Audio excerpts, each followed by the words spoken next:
আজ পর্যন্ত আমার আব্বাজির 78 বছর বয়স হলো, কেউ কোনোদিন আমার আব্বাজিকে জিজ্ঞেস করতে আসেনি যে হুজুর পুজোর প্রসাদ খাওয়া যাবে কিনা। আজকে মুসলমান এতটা নিচে নেমেছে, আমাদের মতো মৌলবীদিকে জিজ্ঞেস করে হুজুর পুজোর প্রসাদ খাওয়া যাবে কিনা। তাদেরকে কত উত্তর দেব? কোরআন যদি তোমার বাড়িতে থাকে, মানে কোরআন গিয়ে পড়বে সূরা বাকারায় আল্লাহ তাআলা স্পষ্ট বলে দিয়েছে, আমি ব্যতীত কার নামে উৎসর্গ করা হলে সেটা তোমাদের জন্য বৈধ নয়, ওটা সম্পূর্ণ অবৈধ।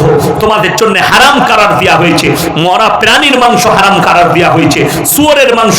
আল্লাহ তাআলা কোরআনে শুনে রেখে দেন, যারা মাজারের পড়া মুরগি খায়, মাজারের দিয়া ছাগল খায়, আল্লাহ তাআলা ওই মাংসগুলো কার সাথে তুলনা করলেন? শুয়োরের মাংসের সঙ্গে আল্লাহ তুলনা করলেন। যেমন শুয়োরটা হারাম, ওই রকম ওই গাছের তলায় মুরগির মাংস দেওয়া, এই সমস্ত আল্লাহ ব্যতীত অপরের নামে উৎসর্গ করা জিনিসগুলো ওই ধরনেরই হারাম।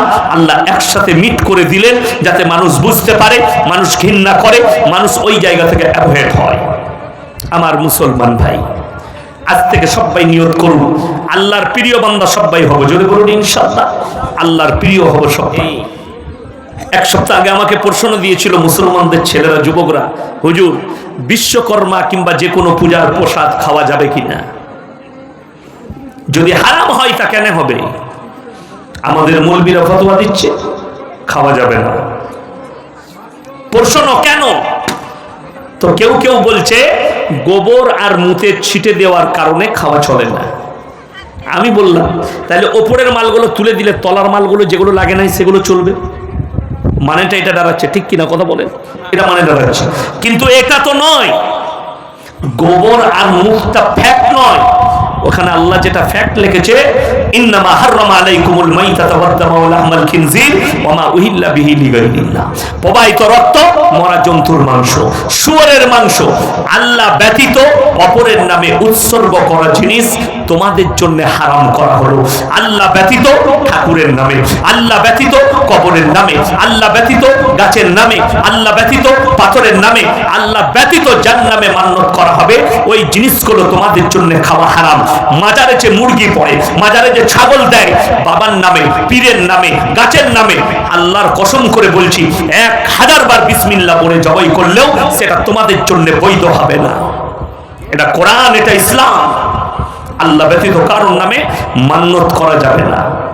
যদি করা যায় শুনে দেন, যারা মনে করছে মাজারের মুরগিটা খাওয়া যাবে বাবার নামে দিলে, ছাগলটা খাওয়া যাবে, জেনে রেখে দিবেন তার জন্য পুজোর প্রসাদটা কোনো রকমের অসুবিধা নাই, সম্মালে একদম সমান, কোনো পার্থক্য নাই। এই পুজোর প্রসাদ এই জন্য হারাম। আমি বিহারের একটা মৌলবী দেখলাম, ये सिन्नी, ये अगरबत्ती, ये मोमबत्ती, ये फतेहा, ये नियाज, ये सब हराम कह रहा है। क्यों हराम है? नबी जी की जमाने में नहीं था इसीलिए हराम है। तो से उत्तर दीजिए, तुम भी तो नबी जी के जमाने में नहीं था, तुम भी हरामी हो का? এটা হচ্ছে গুটকা করের ফতোয়া। लेकिन इस्लाम का मसला ये नहीं है कि अल्लाह के रसूल के जमाने में रहने से वो जायज है और नहीं है तो नाजायज है, ये हम नहीं कहते। এটা মাসলা নয়। আমার নবীজি সাল্লাল্লাহু আলাইহি সাল্লাম যেটা করেছেন সেটা আমাদের আদর্শ, ঠিক কিনা কথা বলে?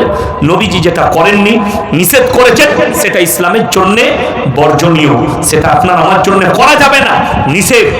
নবীজি সাল্লাল্লাহু আলাইহি সাল্লামের আদর্শটাই আমাদের আদর্শ। বড় কষ্ট লাগে, বেঈমান কাফেররা এদের কারণে সুযোগ পেয়েছে, এরা জন্মদিন পালন করছে। বাংলাদেশের এক গুটখাখোরকে দেখলাম নবীজির নামে কেক কেটে জন্মদিন পালন করছে, নাউজুবিল্লাহ বলে। আর এরা বলে নবীর জন্মদিন পালন করা যাবে, আর এই গুটখাখোর হুজুর বলছে ছেলের জন্মদিন পালন করা হারাম।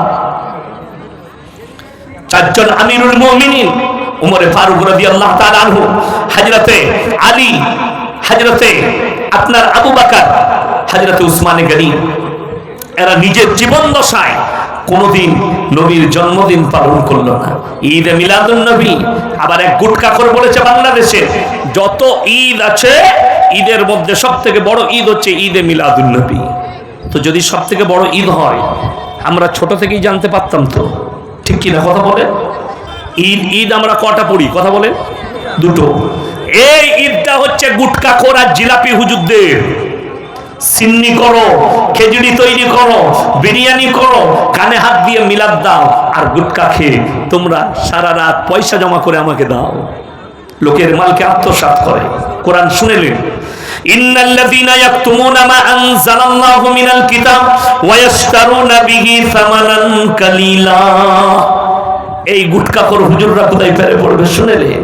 এক জায়গায় আল্লাহ কোরআনে বললেন, আমার কোরআনের আয়াতকে যে সমস্ত মৌলবীরা লুকিয়ে দেয় নিজের পেট চালাবার জন্য, তারা পেটেতে আগুন ছাড়া আর কিছু ভরে না। এদের কাছ থেকে আল্লাহ সমাজকে হেফাজত করুক, কওমকে হেফাজত করুক। আজকে এরা জলসার স্টেজে একটা হিদায়তমূলক কথা বলে না, একটা নসিহতমূলক কথা বলে না। এরা কে কাফের কে বাতিল এই কথাগুলো মানুষকে বলে, জিলাপি খাবার কথা বলে, সিন্নির কথা বলে, মাজারের কথা বলে, রওজা থানের কথা বলে। এরা কখনো বলে না যে লটারির টিকিট কাটো না, সুদ খেও না, 5 ওয়াক্তের নামাজ কম্পালসারি পড়ো। এরা নামাজের কথা বলে না। এরা কখনো হিদায়তমূলক কথা বলে না, রোজা রাখার কথা বলে না, দিনদারির কথা বলে না, পরেজগারির কথা বলে না, মদ হারাম বলে না, জিনা হারাম বলে না। এগুলো যদি বলে দেয় মানুষ তাদেরকে অ্যাভয়েড করবে। কেন? যতগুলো মাজার আছে ভারতের মাটিতে, যত রকমের বড় বড় পাপ আছে এই মাজারের মেলাগুলোতে হয়, এই জায়গাগুলোতে হয়। আমি বললে কাল থেকে এই বয়ান যখন ছুটবে খালি ফেসবুক আর হোয়াটসঅ্যাপে গালি দেখে নেবেন। আমার মোবাইলে 100 জনের বেশি খালি মৌলবি গোটা গাল দিয়েছে, মা বোন তুলে গুটকাখোর মৌলবিরা। আমি চিন্তা করি যদি এদের হাল এই হয় তাহলে এদের যারা মুরিদ আছে এদের হালগুলো কত খারাপ। আমার মুমতাজুল ভাই তো ভয়ে সুইচ অফ করে দিয়েছিল ফোন, ঠিক বলছি না? হ্যাঁ, সে আর ভয়ে ফোন তুলে নেয়, ফোনটাই বন্ধ। আমি ফোন করলে তার যে ড্রাইভার আছে মৌলানা মনিরুল, তাকে আমি ফোন করতাম, দিয়ে কথা বলতাম। গালের চোটে ফোন বন্ধ হয়ে গেছে, বরদাস্ত করতে পারিনি। কিন্তু আমি কিন্তু ছোটখাটো মাল নয়, বিরাট করা। যত গাল দিবি দে, আমার ফোন কিন্তু বন্ধ হয়নি, সব সময় পাবে। আমি গাল খেতেও আছি, দোয়া লিতেও আছি। যারা গাল দিচ্ছ তারা আমাকে দোয়া দিচ্ছে, অসুবিধা নাই, আমি তাদের লেগে দোয়া করি, আল্লাহ হিদায়াত দাও। মুর্শিদাবাদের একটা ছেলে গালি দিয়েছিল, পরবর্তীতে 6 মাস পরে ফোন করে বলছে, হুজুর আমি হক বুঝতাম না, হক বুঝতে পেরেছি। আমি গালি দিয়েছি অনেক আপনাকে, জলসা শোনার পরে আপনি আমাদের এরিয়ায় এসেছিলেন, আমি আপনাকে গালি দিয়েছি, আমি ক্ষমা চাইছি, আল্লাহ যেন আমাকে ক্ষমা করে। আমি বললাম, তুমি যেদিনে গালি দিয়েছো সেই দিনই আমি মন থেকে তোমাকে ক্ষমা করে দিয়েছি, আর তোমার লেগে দোয়া করেছি আল্লাহ তোমাকে হিদায়াত প্রাপ্ত করুক। এটাই আমার দোয়া। যারা আমাকে গালি দেয় তাদের জন্য আমার দোয়া, অসুবিধা কিচ্ছু নাই। আমি চাই মানুষ হক পথে আসুক, গালি দিয়ে কোনো জিনিসকে দাবানো যায় না। বুখারী শরীফের রওয়ায়েতে আছে, যারা মনে করেন গালি, আপনাদেরকে বলে যাচ্ছি, শুধু মৌলবীরা নয়, শুধু হুজুররা নয়, সাধারণরাও শুনে যান।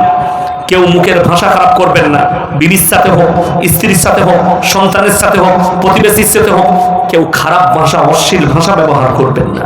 কেন? বুখারী শরীফের হাদিসে আছে, যারা অশ্লীল ভাষা ব্যবহার করে এটা মুনাফিকদের একটা বড় আলামত। যারা খারাপ ভাষা ব্যবহার করে, ওই জন্য আল্লাহর ওয়াস্তে মানা করে যাচ্ছি, কেউ রাগ ভাষা ইউজ করবেন না। যে কোনো মানুষকে কড়া ভাষা বলা যায়, তার পদ্ধতি আছে, সিস্টেমেটিক্যাল আছে। আপনি অবশ্যই বলতে পারবেন একটা কড়া ভাষা, কিন্তু ভদ্র ভাষাই তাকে কড়া বলতে হবে। আপনার মিজাজের দ্বারা তাকে কড়া ভাষা বলতে হবে। নবীজি সাল্লাল্লাহু আলাইহি সাল্লাম তো ওই আখলাক দেয়নি, চরিত্র দিয়েছি। তোমরা ততক্ষণ পর্যন্ত মুমিন হতে পারবে না যতক্ষণ পর্যন্ত তোমার কাছ থেকে তোমার প্রতিবেশী সুরক্ষিত নয়।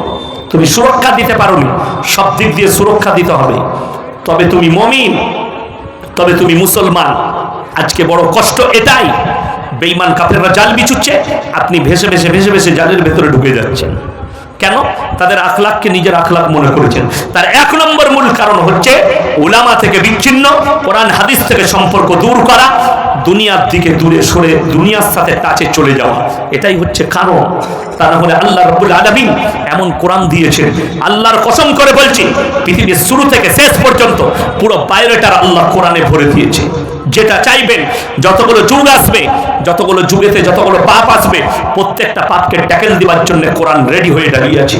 কোরআন স্ট্যান্ড আছে, কোরআন আর নবীজির হাদিস তাদেরকে ট্যাকেল দেওয়ার জন্য রুখে দাঁড়িয়ে আছে, কেউ কিচ্ছু করতে পারবে না। যারা বলছে ইসলাম কো মিটা দেंगे, আসামের মুখ্যমন্ত্রী হিমন্ত বিশ্ব শর্মাজি मीडिया सामने বলেছেন, ये इस्लाम को मिटाना मेरा लक्ष्य है, इस्लाम को मिटा देंगे, हिंदुस्तान के माटी से मिट्टी से नहीं, पूरे दुनिया से इस्लाम मिट जाना चाहिए। तुम तो दूर, तुम्हारा जितना भी नस्ल है सब भी आ जाएंगे। तो अल्लाह की कसम, कुरान के एक जेर जबर को तुम मिटा नहीं सकते। जोरे बोलुन सुबहानाल्लाह। मुसलमान कलमार উপরে দাঁড়িয়ে যান। বেঈমানের চাকা বেঈমানের উপর থেকে আল্লাহ ঘুরিয়ে দেবে, এর মধ্যে কোনো সন্দেহ নেই। 313 জন সাহাবী একদিকে, 1000-এর বেশি বেঈমান কাফের একদিকে। আল্লাহ তাআলা খালি আল্লাহর উপরে বিশ্বাস আনার কারণে আল্লাহ তাআলা বেঈমান কাফের দিকে পরাজিত করে সাহাবীদিকে জয়লাভ করিয়েছেন। তার কারণ একটাই, তারা নবীজি সাল্লাল্লাহু আলাইহি সাল্লামের আদর্শের উপরে টিকে ছিল, হকের উপরে টিকে ছিল, তাদের মানহাজ ঠিক ছিল, তাদের চলার পথ ঠিক ছিল। আজকে আমাদের কাছে এত বড় বিপদ আসার কারণ না আমাদের দিন ঠিক আছে, না মানহাজ ঠিক আছে, না চলার পথ ঠিক আছে। বেঈমান কাফেরের আখলাক আর চরিত্রকে তুমি নিজের চরিত্র মনে করেছো।